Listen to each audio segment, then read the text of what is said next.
Well, let's go ahead and begin our first official hearing then. I really can't think of a better way to kind of set the stage here for this Congress than to welcome this panel of witnesses to look at the outlook for the energy and mineral markets. Whether we realize it or not, energy and minerals fuel our 21st century economy and our standard of living. Access to energy and minerals, or perhaps lack thereof, can impact everything from healthcare to poverty levels to defense readiness to the strength of our manufacturing center. And the markets for energy and minerals are rapidly changing. In just the past decade, we've seen a dramatic increase in domestic energy production with a corresponding decrease in energy imports. Our domestic demand has remained relatively flat, but world demand has risen. So it's a good thing that we're now the world's largest producer of oil and natural gas, with renewables growing rapidly as well. This remarkable shift has been a game changer. We've realized substantial economic benefits here at home, while also giving us options to help our allies to achieve a greater level of energy security. But we also face potential challenges, including questions about the reliability and the resiliency of our nation's grid system as we lose baseload coal and nuclear. In contrast to the energy sector, our nation, in my view, is headed the wrong way on mineral imports. In 2017, we imported 50% of 50 mineral commodities, including 100% of 21 minerals of them. This is really a dangerous trend.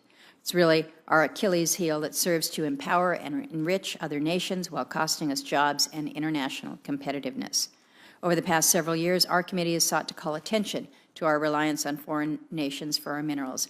The administration has taken several important steps, but we must complement their actions with our own legislative actions. We have a great panel with us this morning to help us understand these market trends. Our witnesses are testifying on behalf of the Energy Information Administration, the Clearview Energy Partners, the R Street Institute, Bloomberg New Energy Finance, and Benchmark Mineral Intelligence. So appreciate your willingness to share your expertise with the committee. Senator Manchin, you had provided your opening comments. I don't know if you want to add anything at this point in time before I begin their introductions and have them. I think we ought to go right ahead. Let's go right ahead. We're joined this morning, as I mentioned, from the U.S. Energy Information Administration by Dr. Linda Capuano. It's nice to have you back before the committee. We'd ask that you provide us your comments. Try to keep them to about 5 minutes. Your full statement will be included as part of the record. But again, we appreciate you being here and helping kick off this very informative session for the Energy Committee. Dr. Capuano. Chairman Murkowski, Ranking Member Manchin, and members of the committee, I appreciate the opportunity to appear before you today to provide testimony on U.S. energy. This is a transformational time for the United States energy industry. After decades of importing more energy than it exports, EIA now forecasts that the United States will become a net energy exporter in 2020.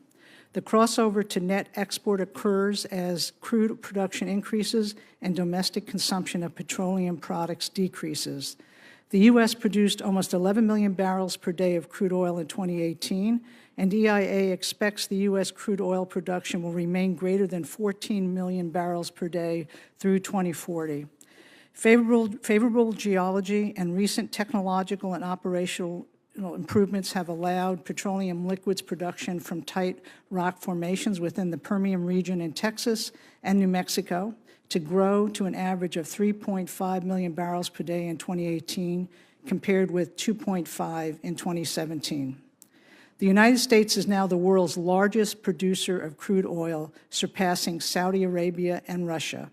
Our natural gas plants' liquids production set an all-time high of 4.4 million barrels per day in 2018. The combined increases in crude oil and NGPL output, coupled with our refining capacity, has led the United States to become a major exporter of petroleum products. By the fourth quarter of 2020, EIA expects exports of petroleum products from the United States to exceed imports by an average of 0.9 million barrels per day. The steady increase in U.S. crude oil production contributes to a relatively steady oil price of $73 to $74 per barrel until 2022, after which crude oil prices are projected to steadily rise to $108 per barrel in 2050.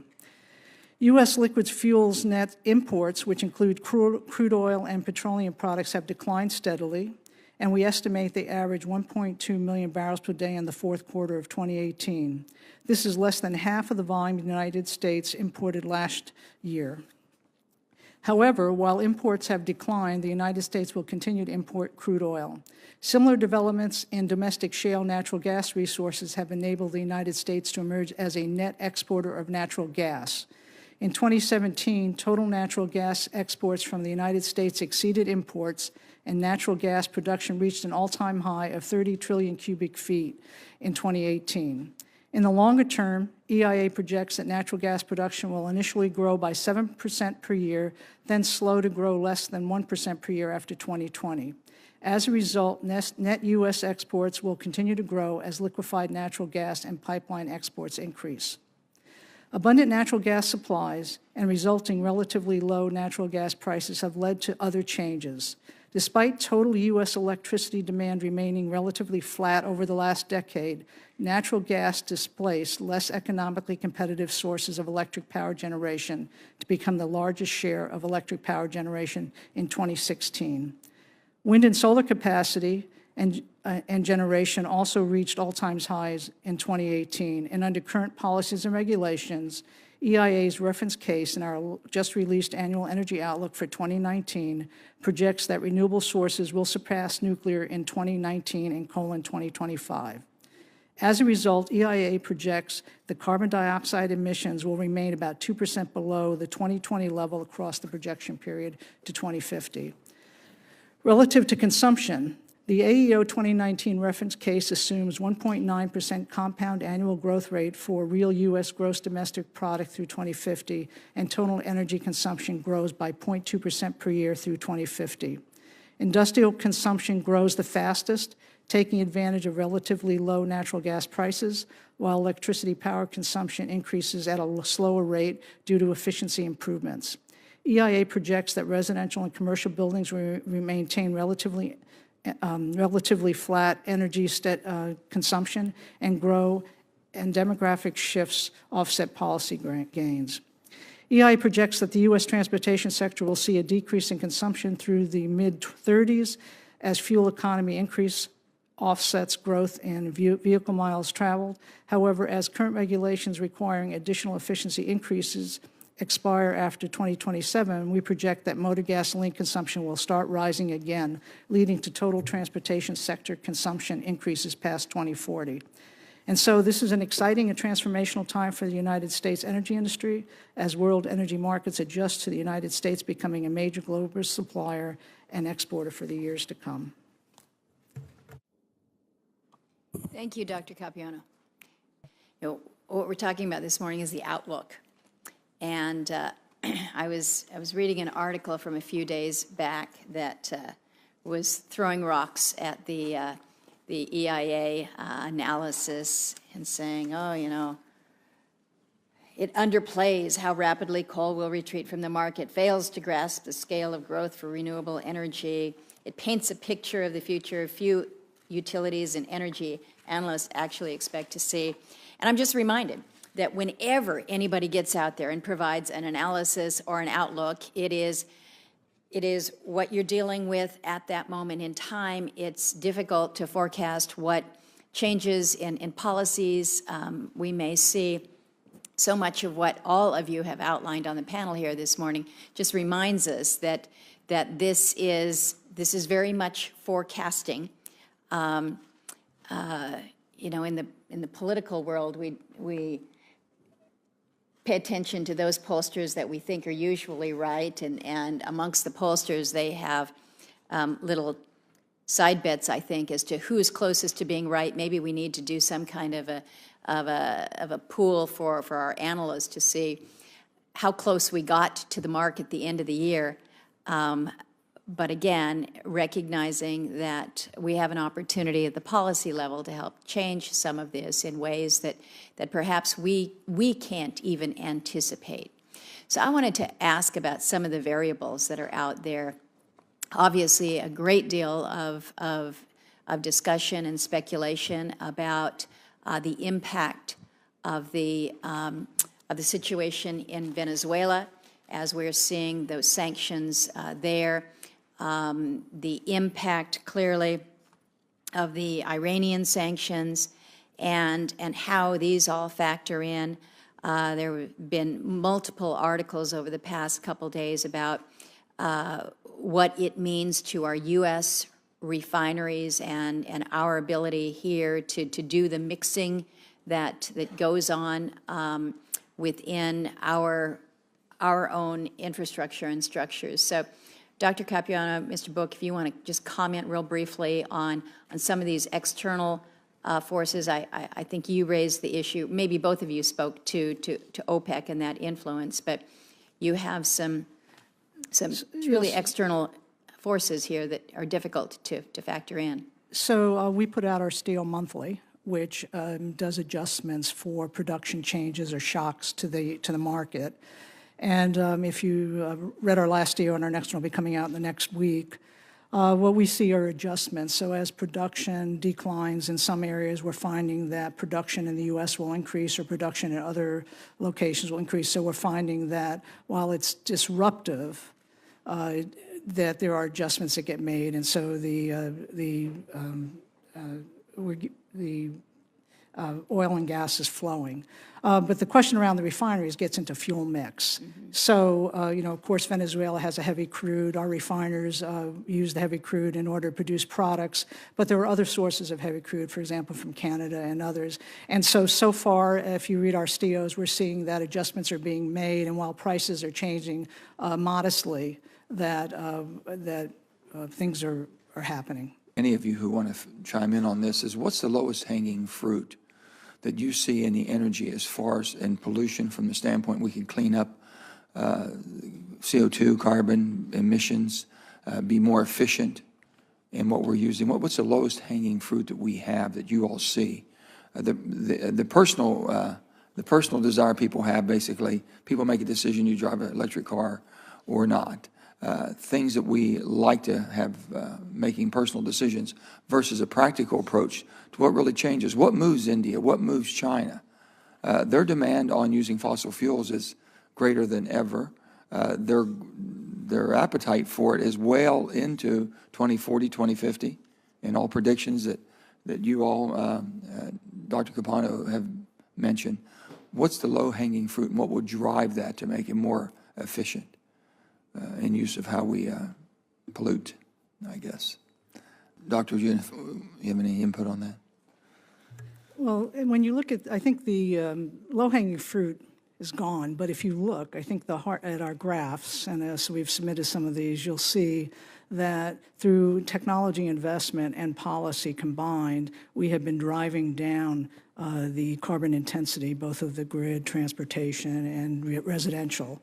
And I think the very encouraging piece of data is that as you get out towards the next 10 or 20 years, as our reference case, which is the base case to refer from, where you see the rolling off of policies, the investments in technology combined with the policies have allowed costs to come down so that you see that solar and wind, for example, are economically competitive and continue to grow at a slower rate. So the expectation is there will be more policy, but our reference case shows that there have been some successes now, and that's very encouraging. And the same thing in residential. We're seeing the shifts in demographics in terms of where people live. Houses are getting bigger, and so as a result, the per square foot energy efficiency may be going down, but the square footage is increasing. And so, again, more investments and more encouraging policies would reduce the energy intensity. There's no magic, I guess. I know that. Thank you all. Thank you, Senator Manchin. Senator Barrasso. Thank you, Madam Chairman. You know, several months ago, the U.S. became an energy exporter for the first time in half a century. According to projections, the U.S. is going to be a consistent energy exporter by 2020. To achieve this and ensure a reliable long-term energy supply to our allies, I think we need to build out the infrastructure to transport and export our energy sources. Dr. Capuano, do the EIA's projections consider expanded export infrastructure, including additional LNG export terminals, expanded pipeline networks? Yes, LNG terminals and pipeline networks are included as they become approved or are getting very close to execution. They're included in our models. And are things that Congress can do to ensure that the United States maintains the title of energy exporter into the future, basically, energy being the master resource that it is and our role in the world? Pardon me, I didn't quite get. Well, the things that Congress can do, I think, is the fact of energy being the master resource because it's a force multiplier. It's could be used in so many ways as other countries use it as a weapon, as Putin has done. I do Are there think things that Congress could do to? Yeah, I think the EIA data shows that policies have had an effect because as they roll away, you see changes. And again, EIA would be very happy to provide more details from our data. We publish our data, but help explain the data in more detail. Thank you. Senator Heinrich. Madam Chair, I know you know that I am reticent to beg to differ with you, given your expertise in these issues. But with regard to this particular issue, you said it's kind of like forecasting. And I want to suggest that predictive analytics should not be about forecasting. It should be about modeling. And we should be asking about these models and what goes into them and how that impacts what comes out of them, and then comparing what comes out of them to the patterns that we actually see in the industry. I have long been incredibly concerned with the wild inaccuracies in EIA's projections in the electric power sector and the failure to factor in the trends in technology to lead not only to lower generation, lower cost generation, but also early retirements of uneconomic generation. And year after year, we've seen EIA spectacularly underestimate growth in renewable energy, in gas generation, and this year's version seems to be no better, frankly. For example, the idea that coal will still provide 17% of electric power in 2050, I think for most people in the industry today, is not credible. We have no new coal plants that are planned. Existing plants will be well past their useful lifetime. We are shutting down plants in my region of the country. I see similar trends in other regions of the country. So more fundamentally, is it time, Dr. Capuano, is it time to revisit your underlying model? So I would point out that we do something that no one else does in the United States, or I think globally, is we do a base case. It's a reference case. It tells you what will happen if nothing changes. That is not a forecast of where things will go. It's not trying to do a probability of where things are going. But is that useful? It because is we useful. all know I would hope that it would. That change is the only thing that we can truly rely on. I would hope it would be useful to help you understand how much work has to be done to get where you want to go. So where else do you go to find out how impactful your policies are, or whether your policies are being effective, or what happens if they go away? Aspirational or visionary models or or probability models of what's the probability it's going to happen are rampant, and they are very useful, but no one else does one that says this is what happens if everything stays the same. I think my challenge is that for the vast majority of business, as well as the public, most people don't understand that there's a reference case or what that even means. So they look at examples such as if you look at wind energy, and in this model you see almost no additional capacity either onshore or offshore after 2022. And yet we look around at what's going on right now, and you have the Department of Interior awarding wind leases for up to 4 gigawatts off Massachusetts in the last few weeks. You have New Jersey planning a gigawatt. You have Virginia planning multiple gigawatts. You have New York announcing a wind target of 9 gigawatts. And you look at the testimony today from Mr. Zindler, who suggests that wind power is probably going to grow from 6.5% of generation to 14% of generation by 2020, which is roughly double your base case estimation. And if people see that, I don't know that this is a useful exercise for us to go through when the base case is so far removed from reality, especially given the fact that many people will look at that and they will make business decisions about where to place bets, where to invest based on a misinterpretation of a model. Thank you. A lot of the study is about exports, imports. We're now exporting a great deal more. Do you have any data on exports of natural gas and where that has gone? And there's been a lot of talk in the last 2 or 3 years. Are those LNG facilities being actually built, and are they exporting? And of course, what I'm interested in the long run is, will those exports reach a point where they'll have an effect on domestic prices? So you're asking what's happening with the, so in my opening remarks, I did. We know oil's being exported. Is Yeah. natural gas being exported? Yeah, so in my opening substantial remarks, volume? I did comment on the fact that natural gas, let's see, where are they? I apologize. Yeah, that's okay. That we are, okay, so that same developments in domestic shale natural gas resources have enabled the U.S. to emerge as a net exporter of natural gas. The total natural gas exports from the U.S. exceeded imports, and our production's at an all-time high of 30 trillion cubic feet in 2018. And we project that it'll grow initially by 7% per year and then slow to 1% per year after 2020. And so we now are seeing an increase in both pipeline and liquefied natural gas, and there are going to be more facilities built. So.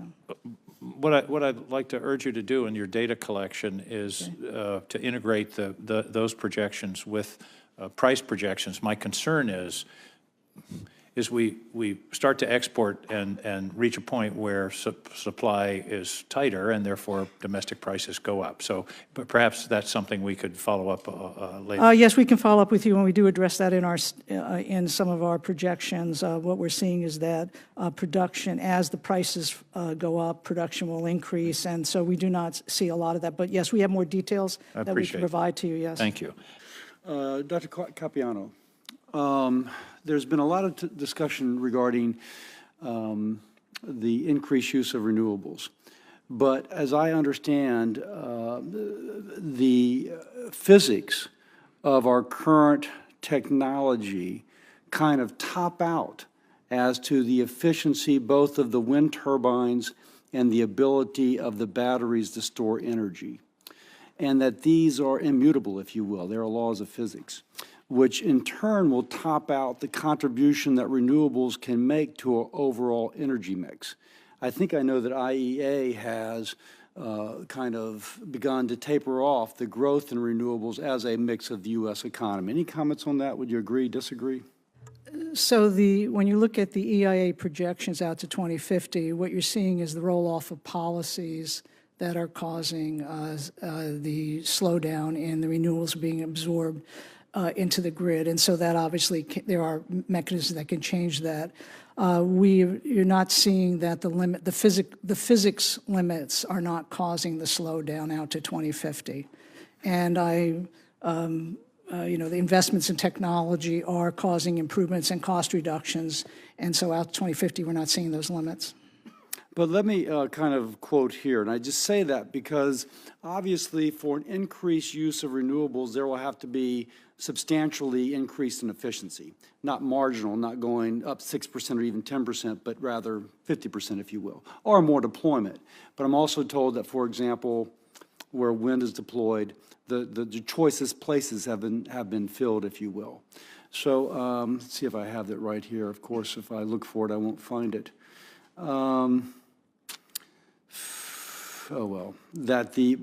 Suffice it to say, well, for example, here for the batteries, the physics of using silicon to convert photons into electrons ends at about 33% conversion, called the Shockley-Queisler limit.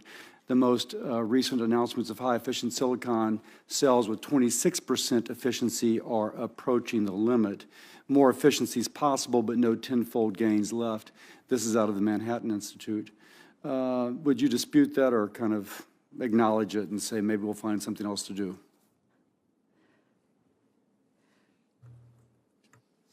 So EIA is not really the technology end of the DOE. So if I can get you from DOE the answers to where these physical limits are, but since we do modeling of the energy production, energy consumption, and we're not hitting those limits, we do definitely put technology improvements into our models. Okay. Okay. But you rely upon others to say what those technology improvements have the potential to deliver. That's fine, that's fine. talking about those policy changes that we can actually see are coming. Some of them are a little bit speculative, but we know that at the end of this year, we've got a regulation coming at us from the International Maritime Organization, IMO. This is this IMO 2020. It's going to go in effect overnight. So on the 31st, it's business as usual, and on the 1st, we switch over to a further capping of the amount of sulfur that's allowed in the marine fuel. It's a pretty significant drop down with the cap, down to 0.5% from 3.5% that it is now. So this is significant. We know that it's going to produce some real positive benefits. I've been talking to some of the U.S. refiners who have been working to incorporate this, and you know they've made the investments based on these regulations that they know are coming at us. But give me your assessment, and this is directed to you, Dr. Capuano and Mr. Book, the best estimate for what this shift is going to mean for the middle distillate market and the impact on pricing for diesel, for jet fuel. And recognizing that we're leading up to this as well. So I'm assuming this is all factored. Well, you actually pointed out that the United States refiners have been positioning. We have many complex refiners who deal with heavy, sour crude, and we also have balancing crude here in the U.S., light and sweet. So not only would they put them through the crackers, but they could also do blending. So in general, as a class, the refiners are able to accommodate this. There's, of course, is a big shifting at the global level in terms of the flow of fuel, since the location, the bunkers that will have the lower sulfur fuel will be in different places, and so things will have to be moved around at a different rate. And so I'm going to leave it to you. What's going to happen to the prices? That's what people want to know. Okay, one last one for you, Dr. Capuano. In the past, AEO has always included charts with projections of economy-wide total carbon emissions. Those charts seem to be missing from this document. Why did you decide to drop those? Sorry. I'm not aware that there are charts missing. In fact, we've included a carbon intensity graph in our AEO, so I'm not... There used to be a total carbon projection graph that was included along with the base projection, and that doesn't seem to be in this. Okay, we substituted the intensity graph because we thought it was more informative for that graph. Okay, well, I think total carbon emissions matter, so I'd love to see them both in there. Thank you. Thank you, Senator Heinrich. And my last question, and I prompt myself when I talk about the Arctic and the U.S. role, which in my view is still absolutely lacking, but where we have seen stepped up interest in the Arctic and pursuing opportunities is with our neighbor, Russia, who has more than doubled its LNG exports, and by mid of this year, I'm told, they're scheduled to produce 26 million tons of LNG per year. This is going to be 10% of worldwide LNG exports. 2/3 of this oil and gas is in the EEZ, in the Arctic there, up in the Yamal region primarily.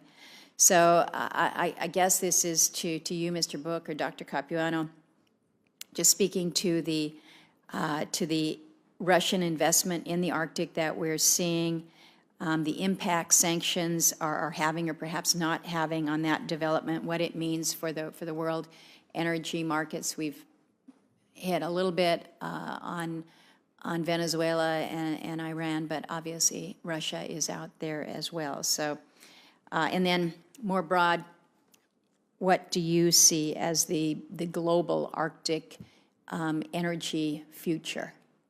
Dr. Capuano, anything to add? We look forward to modeling it.